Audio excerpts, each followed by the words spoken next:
Assalamualaikum warahmatullahi wabarakatuh. Innal hamdalillah nahmaduhu wa nasta'inuhu wa nastaghfiruh wa na'udzu billahi min sururi anfusina wa min sayyiati a'malina. Man yahdihillahu fala mudilla lahu wa man yudlil fala hadiya lahu.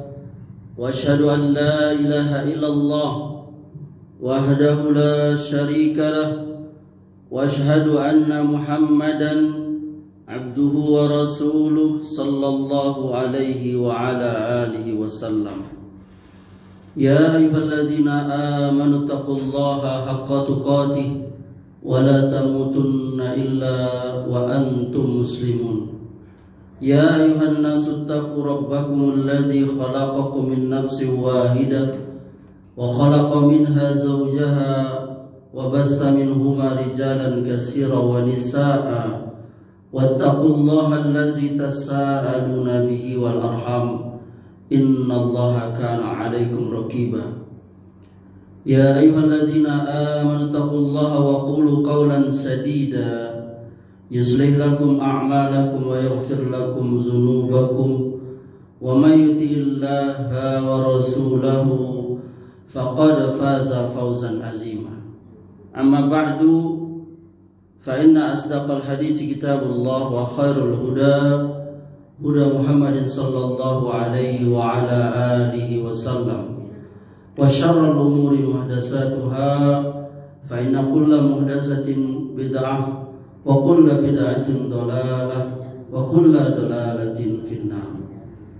Jamaah Masjid Al Khairat yang saya cintai dan saya muliakan, mari kita lanjutkan pelajaran kita, masih membahas bab kesalahan-kesalahan dalam sholat Jumat. Poin ke-14 dari kesalahan dalam sholat Jumat itu jamaah, yakni berbicara pada saat khutbah berlangsung. Nah, sebagian orang jamaah Jumat itu mereka ngobrol, mereka berbisik-bisik, mereka berbicara ketika khatib sedang khutbah. Ini adalah kesalahan. Kenapa? Karena Nabi SAW melarang kita ngobrol ketika khatib Jumat lagi ceramah khutbah, dan memerintahkan supaya jamaah diam, yakni mendengarkan khatib berkhutbah. Diriwayatkan oleh imam yang empat, yakni imam ahli hadis, dari sahabat Aus bin Aus radhiyallahu anhu bahwa Rasulullah sallallahu alaihi wasallam bersabda, "Man ghassala yaumal jumu'ati wa ghatasala summa bakkara wa batakaru wa masya wa lam yarkab wadana minal imami fastama'a wa lam yalghu kana lahu bikull khutwatin amalu sanatin ajrun siyamiha wa qiyamiha." Barang siapa mandi, kata Rasulullah, dengan sempurna pada hari Jumat, kemudian dia berangkat bersegera, yakni tidak menunda. Kemudian dia perginya itu jalan kaki, tidak naik kendaraan. Lalu dia berusaha mendekat ke imam, berarti dia maju ke saf yang depan. Kalau belum ada orang duduk situ, dia berusaha mendekati imam. Lalu dia mendengarkan dan tidak berkata sia-sia, ya, maka dia dapat pahala setiap langkahnya itu. Apa itu? Amalan setahun, yaitu puasa dan qiyamnya. Subhanallah. Alangkah besarnya pahala orang yang menyimak bacaan, menyimak khotib sedang khutbah. Apa syaratnya tadi jamaah? Mandi. Dengan sunnah-sunnahnya itu. Jadi memang Islam itu agama yang bersih, sesuai nama Islam itu sendiri. Itu tuh orang Islam tuh suka mandi itu, apalagi mau ibadah, ya kan? Semua kita tuh rata-rata ini kita maghrib ini saya yakin semua kita sudah mandi. Entah jam 5 tadi, jam setengah 6 atau jam 4 tadi kita mandi. Ya. Nah ini khusus hari Jumat tadi itu, dia mandi dulu orang mau sholat Jumat tuh. Lalu dia tidak menundanya, berarti bersegera. Yang kita kemarin hadis tuh siapa yang datang pertama dapat onta, ya kan? Sapi, kambing, ayam sampai telur. Berjalan kaki, nah tidak naik kendaraan. Nah itu ada ininya. Ustadz berarti kita dilarang naik kendaraan? Enggak juga. Tapi kalau ingin dapat pahala hadis ini, seolah-olah kita amalan setahun puasa dan qiyamul lail itu. Yakni perginya itu jalan kaki. Di sini terbersit bahwa kita sholat Jumat itu sebaiknya di masjid yang dekat ke rumah kita. Itu tersirat ya. Karena bisa dijangkau yakni dengan jalan kaki. Tentu kalau masjidnya jauh agak susah kita mau jalan kaki. Lalu dia berusaha dekat imam. Jadi makin maju ke depan.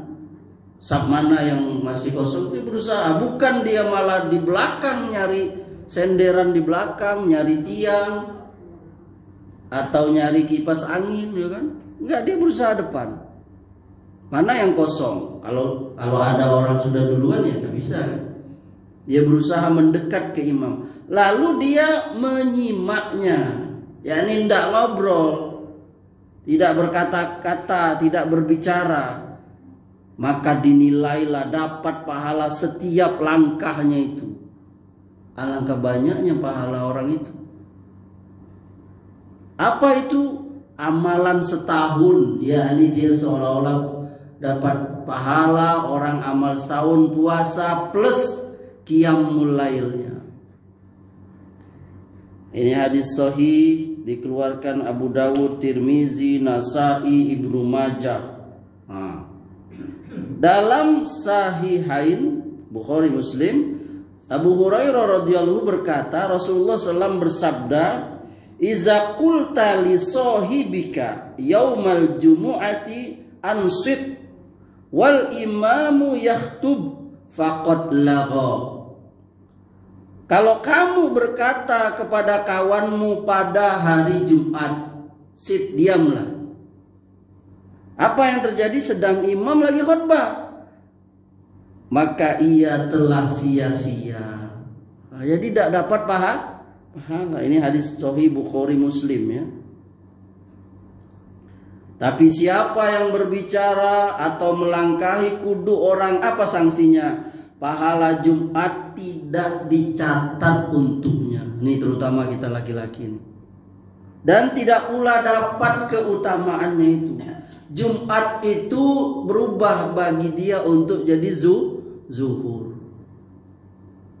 Ya ini seperti biasa, nggak dapat apa-apa. Mana dasarnya? Berdasarkan apa yang diriwayatkan Abu Dawud dan Huzaimah, ya, dari Abdullah bin Amr bin As bahwa Rasulullah pernah bersabda, barang siapa mandi hari Jumat, memakai parfum istrinya jika ia punya, dan memakai pakaian terbaiknya, kemudian tidak melangkahi leher orang-orang dan tidak berkata-kata ketika khutbah, maka itu menjadi penghapus dosa yang terdapat di antara dua Jumat itu, yakni Jumat yang itu dan Jumat yang akan datang. Dan barang siapa melangkahi kudu atau leher manusia, dia hanya dapat pahala sholat zuhur. Ini hadis hasan riwayat Abu Dawud dan Ibnu Huzaimah. Ini dalilnya ini tadi. Ulama yang berpendapat ya ini orang itu nggak dapat pahala Jumat, hanya dapat pahala zuhur. Ya.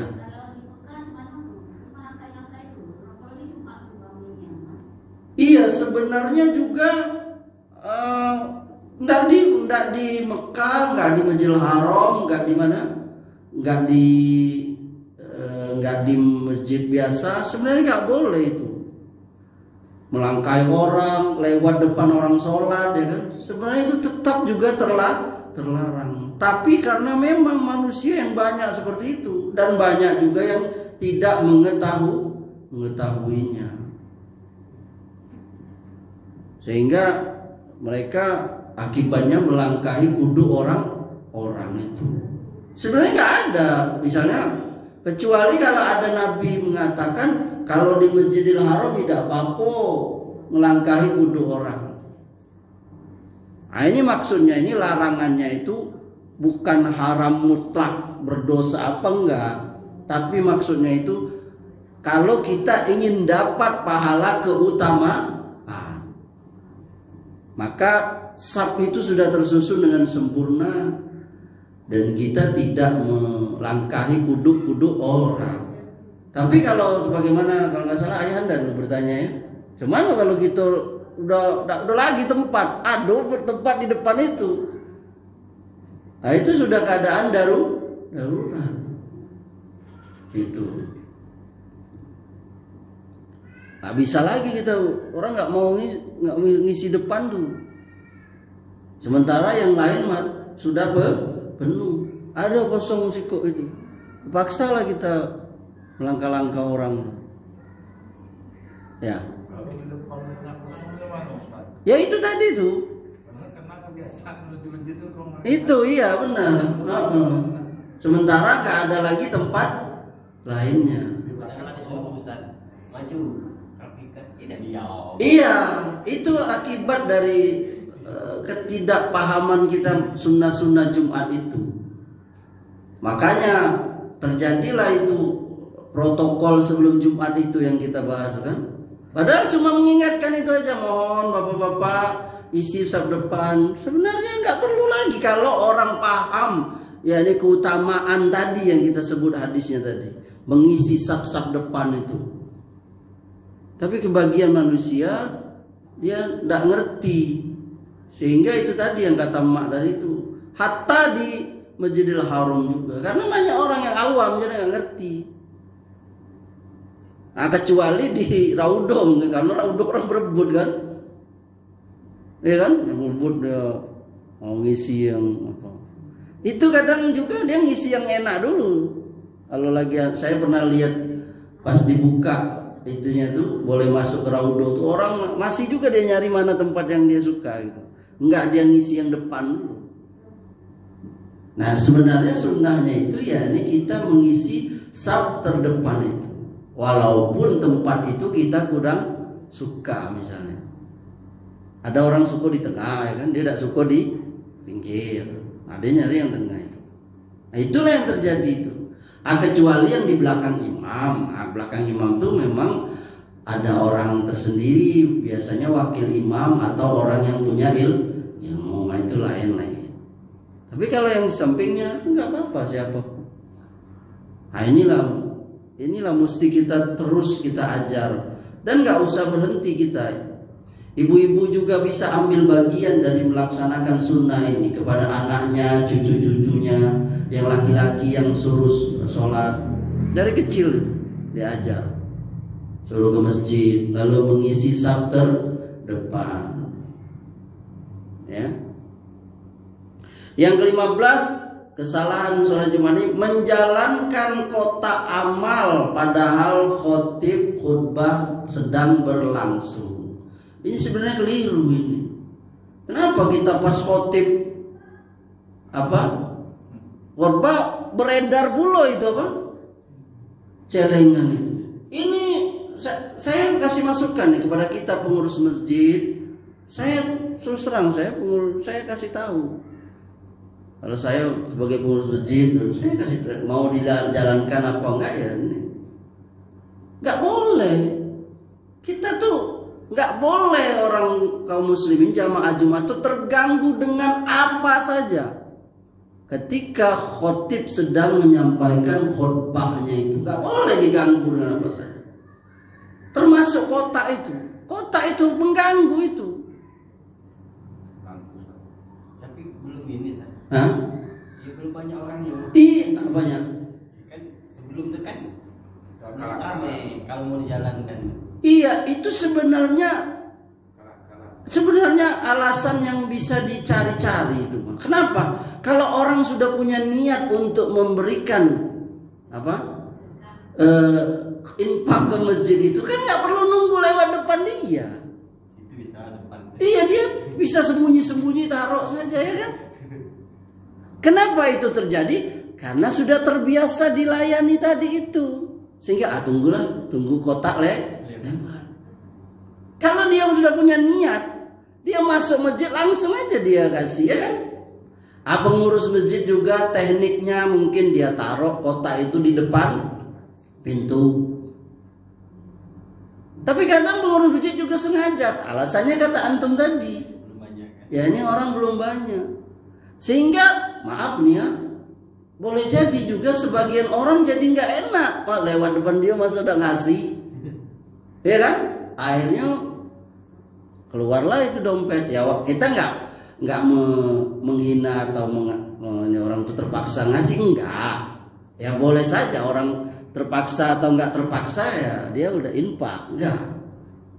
Tapi yang kita maksud tadi ya ini terganggu tadi.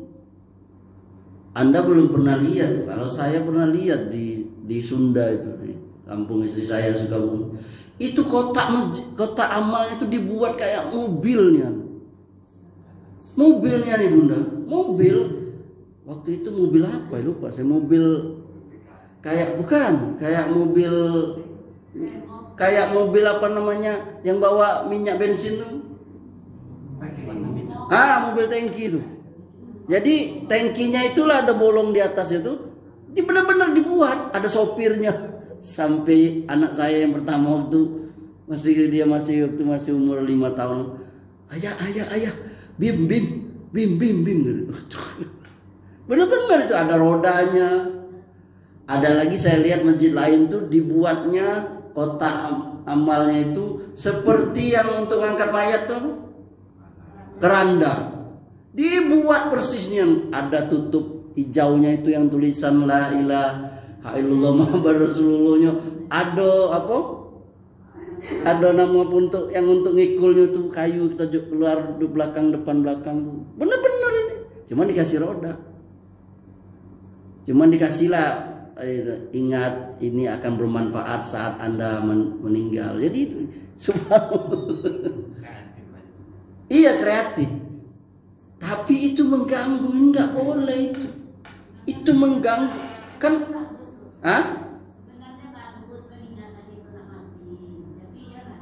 Ya itunya mungkin boleh lah ya. Tapi nggak boleh dia beredar ketika itu tadi. Ya ini taruh saja dia di mana? Depan masjid, depan pintu tadi, iya kan? Jadi kapannya itu, nah itu yang jadi bukan masalah teknik kotaknya itu. Teknik kotaknya mau digambar apa kayak selama bukan yang dilarang ya. Mau gambar apa rumah kayak, mau mobil kayak, keranda kayak, atau sekalian aja kuburan misalnya kan. Kalau orangnya kan bikinnya ini kan kuburan ya kan, ada ininya. Misalnya ini infak Anda akan bermanfaat saat Anda sudah masuk ke yang kubur ini. Bisa jadi ya kan? Itu mah teknik aja supaya orang ini. Tapi yang kita bicarakan ini ya ini memutarnya itu. Ya ini menjalankan kotak amal itu ketika khotib sedang khutbah. Bahkan saya pernah juga di Palembang itu benar-benar orang yang jalankannya Ibunda. Nih bawa ini nih. Bawa apa namanya? Bakul ini nih. Ada yang bawa kaleng, tahu kaleng yang dari aluminium ya? Nah itu. Dia bawalah paku satu supaya kalau duitnya nyangkut dia tusuk. Bahkan dia juga dapat orang yang bawa itu, yakni orang ada yang ngasih juga untuk masjid, ngasih untuk dia juga, maka dia pakailah baju itu tuh ada kantongnya. Benar ini. Saya bukan mau ini kan, enggak. Saya pernah tinggal di Palembang, satu masjid besar di Palembang. Itu ada untuk orang-orang karena masjidnya besar. Jadi dia berjalan nggak pakai kotak orangnya. Ini ketika khotib khotbah loh. Beneran ini. Jadi dia mutar itu. Kadang orang lagi tidur dibangunkannya, Mak. Diguncangnya apa? Celengan yang dari aluminium atau apa tadi. Digoncang kan, memang ada air logam dalam. Jadi dayak yang tidur tadi itu, terkejut dia, langsung dia ngambil apa? Duitnya. Lihat itu. Ya. Jadi menjalankan kota amal sab jamaah itu ini salah itu. Padahal dia, ya itu tadi kata adinda kita tadi itu baik tadi itu. Apa kan bagus itu. Ya ini ketika orang itu salah semuanya, kita udah tertutupi. Kita nggak mengingkari orang mau ngasih infak, enggak. Cuman tadi itu kata adinda tadi itu, waktunya itu yang nggak tepat. Kenapa pas khutbah itu mengganggu? Kalau dia mau berinfak sebelum tadi itu dia masuk masjid tadi itu, atau nanti dia ketika sesudah sholat. Itu tadi karena apa? Karena dibiasakan. Jadi terbiasa. Coba kalau dari dulu udah terbiasa kita ngasih, ya kan? Buktinya apa? Buktinya banyak masjid yang nggak begitu mengajarkan, udah biasa mereka ada aja itu kas masjidnya, ya kan? Sama kayak kita bahas masalah memutar kaset ceramah atau apa atau ini untuk membangunkan orang sholat, ya kan? Banyak masjid yang nggak muter, bangunlah orang sholat, bangunkannya ketika azan. Itu membuat ini kita aja itu tuh, karena kebiasaan kita itu.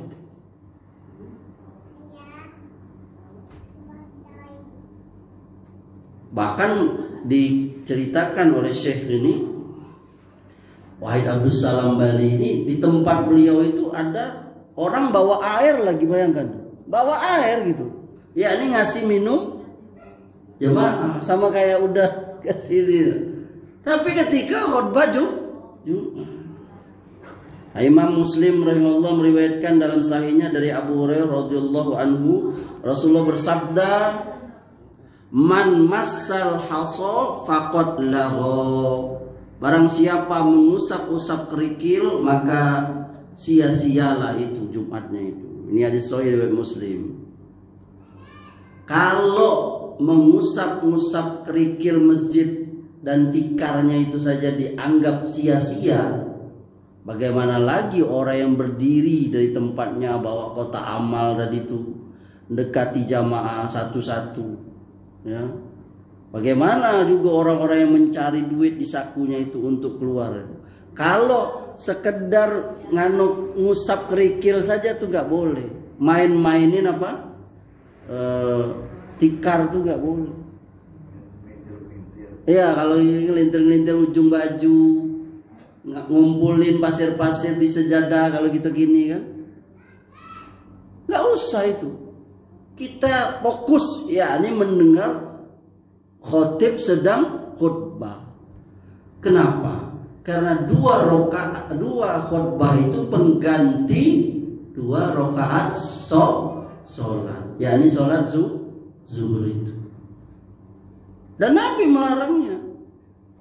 Nah ini harus diperhatikan, terutama laki-laki ya yang sholat Jumat. Kita harus mendidik diri kita. Udah diam. Ustaz, kalau ada orang ngobrol nggak boleh, tadi lihat itu. Siapa yang menegur saudaranya dengan diam, padahal dia nyuruh diam loh. Diam, jangan ngobrol. Nggak boleh, dia terlarang. Jadi kalau ada orang ngobrol, udah biarin aja. Nah, lihat ini, Islam itu sampai seperti itu. Kenapa? Karena kalau mungkin ya hikmahnya itu kalau kita negur orang, nanti orang itu akan balik marah, ya kan? Maka akan tambah lagi kacau, ya kan? Wah, biarin aja. Kalau ada teman itu lagi minta salam gimana Ustaz? Kadang anak yang ngajak salam, ya anak salam. Ya, kalau memang itu darurat, ya bolehlah kita menerima salam, cukup itu aja. Tapi kalau bisa nanti setelah selesai sholat kita menasehatinya. Kalau bisa, maaf, sebenarnya tadi kita tuh sedang khutbah. Nanti ada tuh poin keberapa itu, yakni ketika khutbah ada orang ngajak salam, nanti ada tuh, nggak boleh. Iya, itu termasuk kesalahan, yakni bersalaman ketika khutbah Jumat. Ada tuh poin keberapa nanti itu ada ya. Jadi kalau ini kalau dia bawa alat zikir itu kan jadi sambil musim khutbah ada zikir. Boleh enggak? Iya, sama juga itu. Enggak boleh. Iya. Kenapa? Karena kita gini, di dalam ibadah itu ibunda ada ibadah yang lebih utama dari ibadah yang lain. Salah satunya yakni diutamakan saat itu, yakni waktu itu. Zikir juga itu ibadah, ya kan? Mendengarkan khutbah juga ibadah. Maka yang kita dahulukan apa? Mendengar khutbah. Kenapa? Karena bertemu yakni dua ibadah. Maka tidak bisa dia. Bahkan sholat sunnah saja, kan sudah kita belajar dia. Kok sholat sunnah aja, yakni ketika muazzin lega azan kita langsung sholat supaya nanti bisa mendengar khotib. Atau ketika khotib sudah khutbah kita yakni sholat yang ringkas. Bayangkan itu, emak. Yakni berhadapan antara sholat dengan khutbah. Yakni berhadapan antara zikir dengan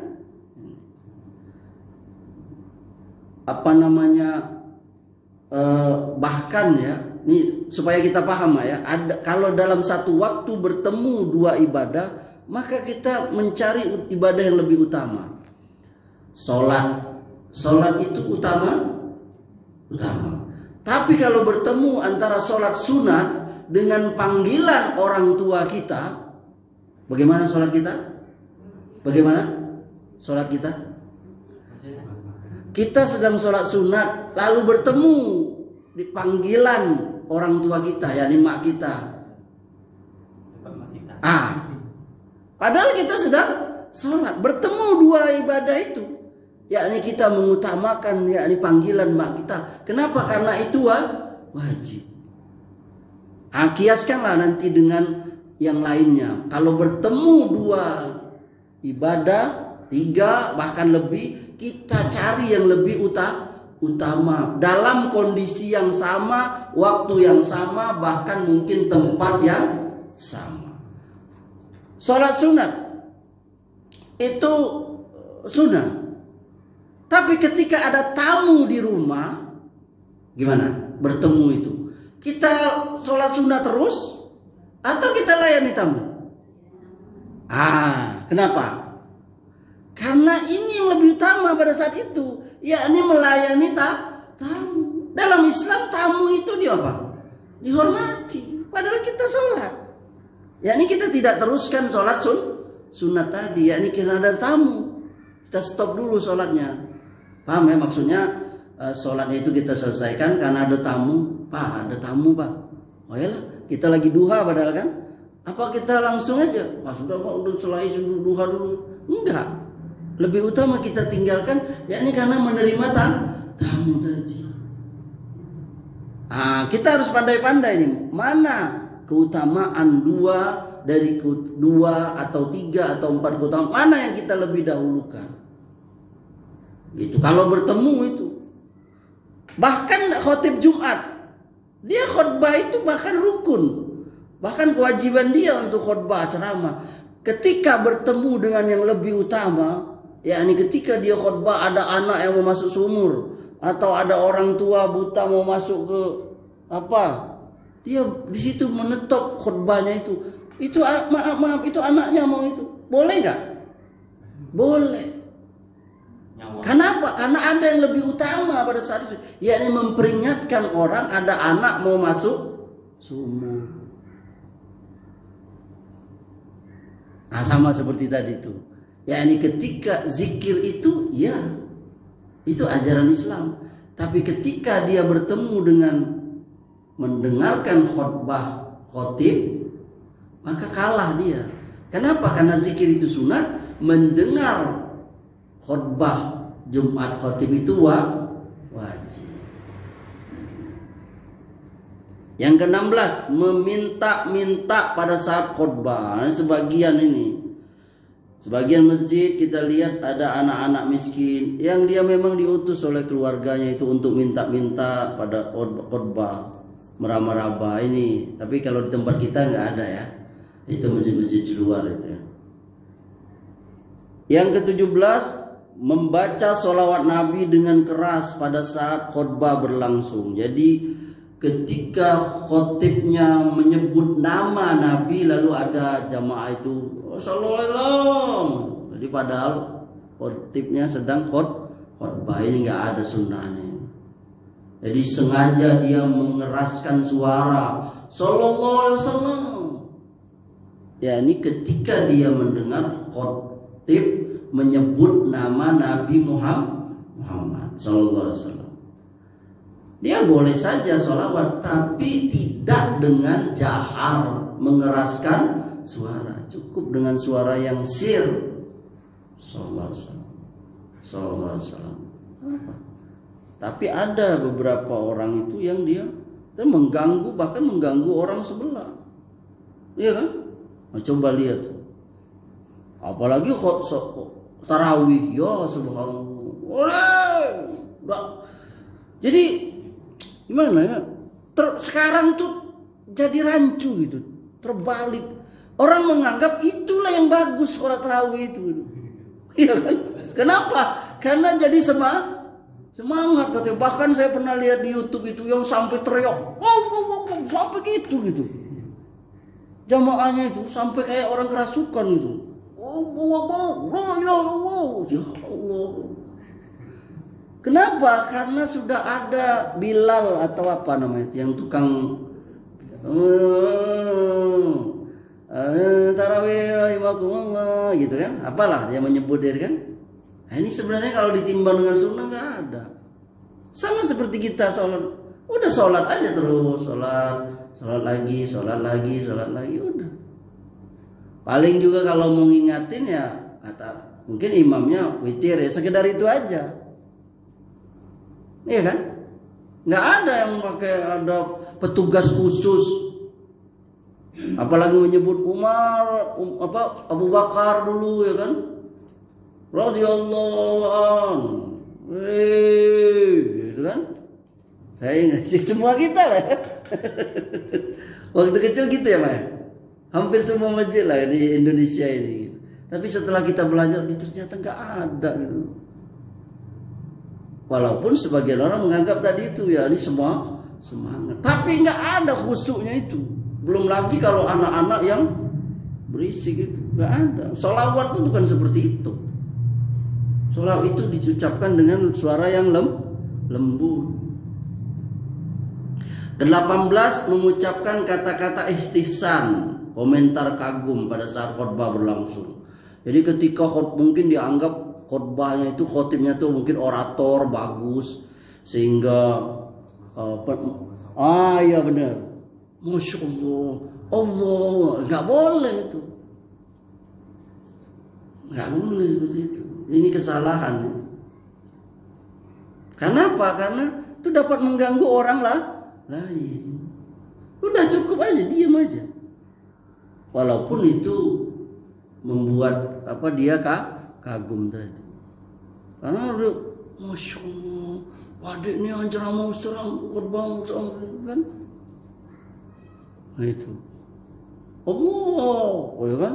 Karena orator tadi kan jadi terbawa suasana jamaah tadi, dia sampai teriak jamaah. Nggak ada itu, nggak ada sunnahnya itu. Yang ke-19, berdiri untuk sholat tahiyatul masjid pada khutbah kedua. Jadi sebagian orang tadi itu yang terlambat, datang dianya ketika khotib sudah naik mimbar ceramah, dia duduk dan dia nggak sholat tahiyatul masjid. Kapan dia sholat tahiyatul masjid? Ketika khotib istirahat, yakni duduk di antara dua khutbah. Nah dia berdiri, ini juga nggak ada sunnahnya dari Nabi. Yang benar saat tahiyatul masjid itu awal kedatangannya sebelum kita duduk. Dan itu langsung Nabi SAW mengatakan, "Iza ja'a ahadukum yaumal jumu'ati wal imamu yakhtub falyarqa' raq'ataini wal yatahawwaz fihima." Jika salah seorang dari kalian datang pada hari Jumat ketika imam khutbah, maka sholatlah 2 rakaat dan percepatlah 2 rakaat itu, yakni ringkas, bukan menundanya. Nabi nggak mengatakan langsung duduk nanti sholat ketika imam istirahat, enggak. Nah, ini sebagian, tapi di kita nggak ada ya. Ada nggak? Pernah lihat nggak? Nggak ya. Ini di Arab kayaknya. Ini hadis sahih riwayat Muslim. Yang ke-20 kesalahan tamassuh, yakni mengusap khotib ketika dia turun dari mimbar. Jadi ketika khotib turun itu, bagi sebagian orang tuh diusapnya khotib itu, yakni supaya dapat berkah. Ini salah. Karena tidak ada sunnahnya dari Nabi mengusap khotib itu. Yang ada mengusap itu hanya mengusap hajar aswad. Itu mengusap khotib nggak ada. Apalagi sampai yakin supaya dapat barokah. Sehingga kagetlah si Amri tadi turun dan ya kan? Apa ini? Saya lupa juga pakai apa? Minyak wangi tadi kan. Ngaku masam ini si Amri ini. Iya kan? Pas minyak wangi, wangi banget. Ya bukan saya yang wangi, orang pakai minyak wangi. Rasulullah itu yang wangi. Walau nggak pakai minyak wangi, Rasulullah itu wangi. Karena memang badan beliau itu sendiri wangi. Itu keberkahan beliau. Jadi nggak ada ya ngusap-ngusap. Yang diusap itu hajar aswad, megangnya, bahkan menciumnya itu. Ya ini sebagaimana disebutkan Nabi SAW bahkan mengusap tubuhnya dengannya dan meletakkan di atasnya, mengusap tubuhnya dan sebagainya. Yang ke-21 senantiasa baca surah Ad-Dukhan pada hari Jumat. Ini hadisnya doif jiddan, nggak ada ya. Yang ke-22 pengantin meninggalkan sholat Jumat dan sholat jamaah. Nah ini nih. Jadi sebagian orang berkeyakinan bahwa orang yang menikah pada saat bertepatan maka dia boleh meninggalkan sholat Jumat dan meninggalkan sholat jamaah selama 7 hari. Nggak ada sunnahnya dari Nabi. Kalau dia nikah dengan gadis, kalau nikah dengan janda, dia boleh ninggalin sholat Jumat, boleh ninggalin sholat jamaah selama 3 hari. Ada juga dalilnya itu, tapi salah pemahamannya itu. Jadi dia pemahamannya itu hadis Bukhari Muslim itu. Kalau kamu nikah dengan gadis, tinggallah di sisinya itu 7 hari. Kalau nikah dengan janda, tinggallah di sisinya 3 hari. Jadi dipahaminya benar-benar nggak kemana-mana gitu. Ini keliru. Maksud tinggallah dengan gadis itu 7 hari, kalau dengan janda 3 hari. Itu maksudnya kalau dia ta'addud. Apa ta'addud? Poligami. Itu maksudnya. Begiliran gitu. Boleh dia dengan, kalau dia nikah lagi, nah itu 7 hari. Bukan dia 7 hari itu nggak sholat Jumat, nggak sholat apa? Sholat jamaah, jadi ditinggal di sisi istri barunya itu. Bukan itu. Inilah bahayanya kalau memahami agama itu tanpa bimbingan dari ulama. Nggak ada kaitannya dengan sholat Jumat dengan jamaah. Enak nian. Ya kan? Nah ini perlunya kita yakni memahami agama ini dari ulama. Nggak boleh kita memahaminya dengan paham sendiri. Yang ke-23, ini banyak nih, di Indonesia banyak kayaknya nih. Sholat zuhur lagi sesudah sholat Jumat. Ada yang ada masih banyak. Ini keliru, salah ini. Jadi sebagian orang, sebagian tempat dia sudah sholat Jumat, lalu habis sholat Jumat dia diri lagi, dia sholat apa? Zuhur. Kenapa? Karena dia beranggapan bahwa sholat zuhur itu tidak gugur. Ini salah.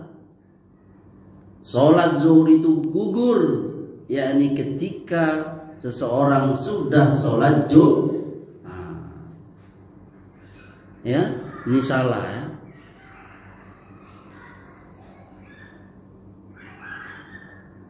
Yang ada itu habis Jumat apa? Qobliyah Jumat. Adapun zuhur sesudah sholat Jumat itu bid'ah. Nggak ada Nabi nyuruh itu, nggak ada. Nggak ada, kecuali kalau hari raya hari Jumat. Hari raya hari Jumat, nah orang boleh nggak sholat Jumat, tapi nanti sholat zuhur.